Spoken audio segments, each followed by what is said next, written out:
negeri yang tak berpantai, namun tak terbatas. Di tengah sabuk luas Afrika Barat, ada sebuah negeri yang nadinya berdetak tanpa deru ombak lautan. Meski terkurung daratan, jiwanya terasa seluas cakrawala. Negeri itu bernama Burkina Faso. Nama ini bukan sekadar tanda di peta, melainkan sumpah abadi. Ia adalah janji yang dilantunkan dalam dua bahasa. Burkina, orang jujur atau orang terhormat, dan Faso, tanah air. Bersatu, keduanya bermakna tanah orang-orang terhormat. Inilah negeri di mana harga diri lebih keras daripada batu pasir, dan keberanian tetap menyala, bahkan di bawah terik matahari Sahel. Secara geografis, Burkina Faso adalah jantung yang memompa kehidupan ke-6 negara di sekelilingnya. Utara, Gurun Sahara dari Mali, berbisikkan kisah kafilah kuno. Timur, angin kering Niger membawa kabar perdagangan. Selatan, dentuman drum Togo dan Ghana menambah irama sabana. Barat daya, jalur dagang tua dari Pantai Gading. Dengan luas 274.000 km persegi, negeri ini menjadi persimpangan takdir Afrika Barat.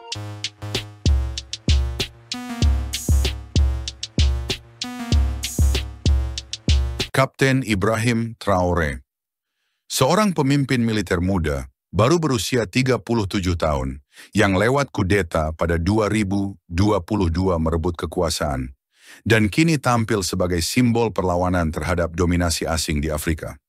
Begitu naik tahta, Traoré langsung mengguncang tatanan lama. Ia mengusir pengaruh Prancis, sekutu lama Burkina Faso. Ia mendekat ke Rusia, membuka aliansi baru. Dan yang paling mengejutkan, ia mengubah arah ekonomi negeri miskin ini. Perusahaan tambang asing dipaksa berbagi saham, negara mendirikan perusahaan tambang emas sendiri.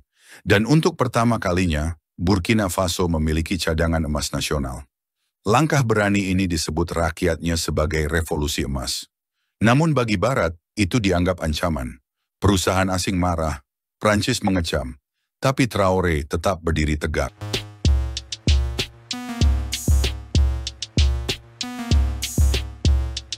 Nama Traoré semakin melambung pada KTT Rusia Afrika 2023.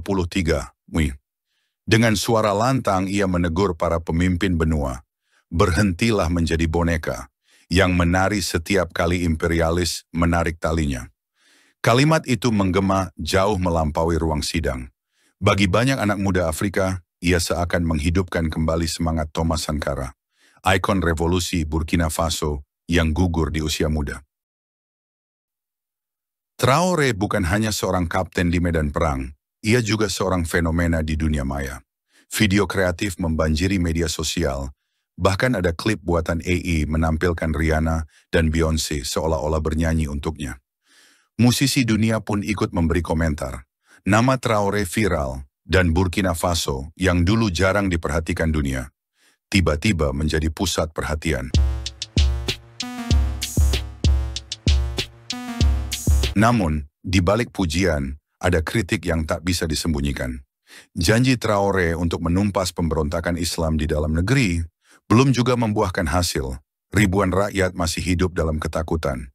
Di sisi lain, ia menindak oposisi, membatasi media, dan membungkam suara yang berbeda. Bagi pendukungnya, itu harga yang harus dibayar demi keamanan. Namun bagi pengkritiknya, itu tanda bahaya, bahwa harapan bisa berubah menjadi otoritarianisme. Traoré membuat dunia terbelah. Barat melihatnya sebagai ancaman. Prancis menuduhnya memperkuat aliansi berbahaya bersama Rusia dan Tiongkok.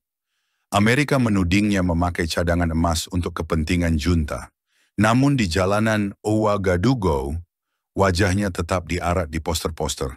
Ribuan orang meneriakan namanya, menyebutnya simbol kebangkitan Afrika baru. Kini, Ibrahim Traoré berdiri di persimpangan sejarah. Apakah ia akan dikenang sebagai penerus Thomas Sankara, pahlawan muda yang menyalakan kembali semangat Pan-Afrika?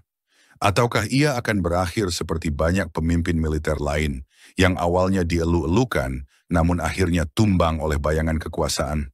Satu hal yang pasti, kapten muda dari Burkina Faso ini telah berhasil mengguncang dunia, membuat negeri kecil di jantung Afrika menjadi sorotan global, dan dunia tak bisa lagi mengabaikannya.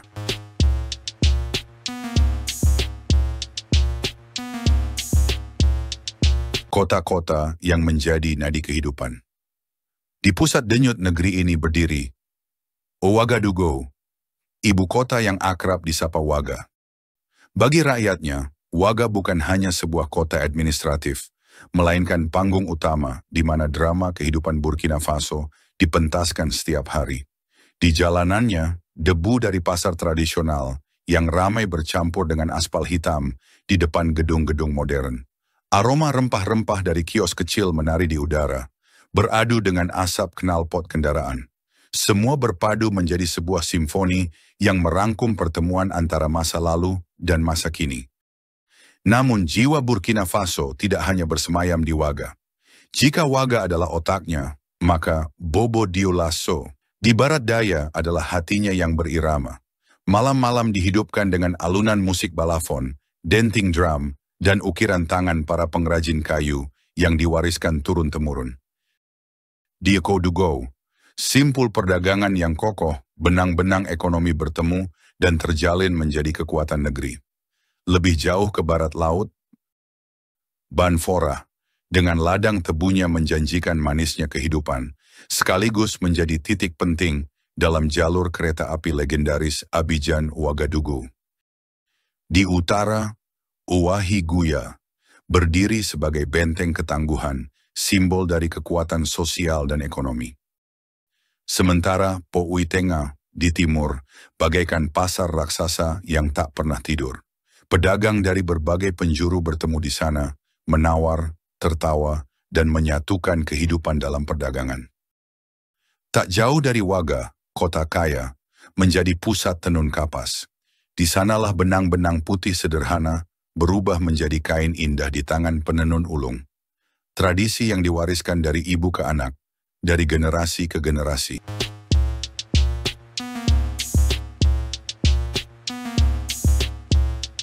Dulu, dunia mengenalnya dengan nama teknis, Republik Volta Hulu. Sebuah nama dingin, warisan kolonial Prancis, yang hanya menunjuk pada 3 sungai yang membelah wilayah ini.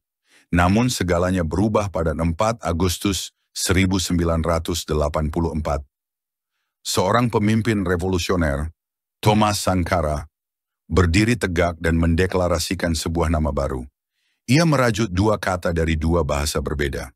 Burkina dari bahasa Mosi, berarti orang jujur atau orang terhormat, dan Faso dari bahasa Dioula, berarti tanah air. Bersatu keduanya melahirkan nama yang bermakna mendalam. Burkina Faso, sebuah manifesto, sebuah takdir yang dipilih sendiri, sebuah identitas baru yang lahir dari keberanian untuk menolak belenggu kolonial. Kini, lebih dari 23 juta jiwa menyebut tanah ini rumah, sebuah mosaik budaya yang hidup, berbicara dalam bahasa Maore, Fula, Dioula, hingga Bisa. Di pasar-pasar, lembaran ofran CFA Afrika Barat berpindah tangan menjadi nilai tukar untuk kain tenun, sekarung sorghum, atau patung perunggu hasil api dan keringat. Langit Burkina Faso menaungi banyak keyakinan. Gema azan dari menara masjid berpadu dengan tradisi Sufi Tijaniyah dalam naungan mazhab Maliki. Di sisi lain, lonceng gereja berdentang memanggil umat Kristiani. Sementara di desa-desa terpencil, ritual animisme kuno tetap dijalankan untuk memohon hujan dan kesuburan. Semuanya berdampingan, membentuk harmoni yang telah teruji oleh waktu.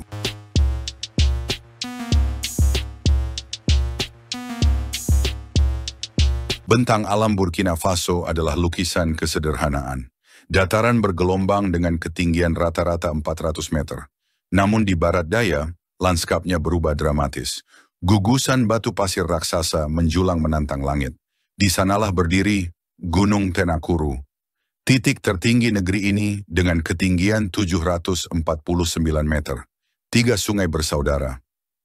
Volta hitam, Volta putih, dan Volta merah mengukir jalannya di tanah ini. Hanya Volta hitam yang setia mengalir sepanjang tahun, sementara 2 lainnya terbangun deras kala musim hujan. Di sudut lain, Sungai Comoé dan anak-anak Sungai Niger memberi berkah sekaligus ancaman banjir. Sementara Danau Tingrela dan Bam menjadi cermin langit biru, menopang ekosistem rapuh di tengah ancaman kekeringan.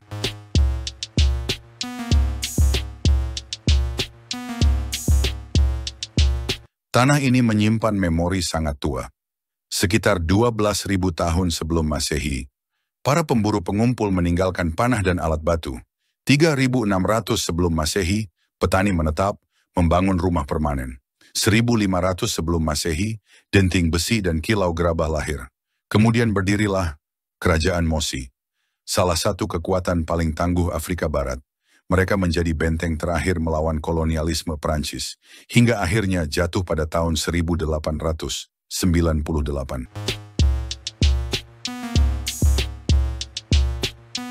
Burkina Faso bukan sekadar titik di peta, ia adalah epik panjang. Dari jejak pemburu kuno, kejayaan Mosi, luka kolonial, api revolusi Sankara, hingga langkah berani sang kapten muda. Kisahnya belum usai, bahkan mungkin bab terbaiknya baru akan dimulai. Kalau kamu merasa cerita ini menambah wawasan, jangan lupa like, share, dan subscribe untuk konten lainnya. Tulis di komentar. Bagian mana dari kisah Burkina Faso yang paling mengejutkan atau menginspirasimu? Terima kasih sudah menonton. Sampai jumpa di video berikutnya.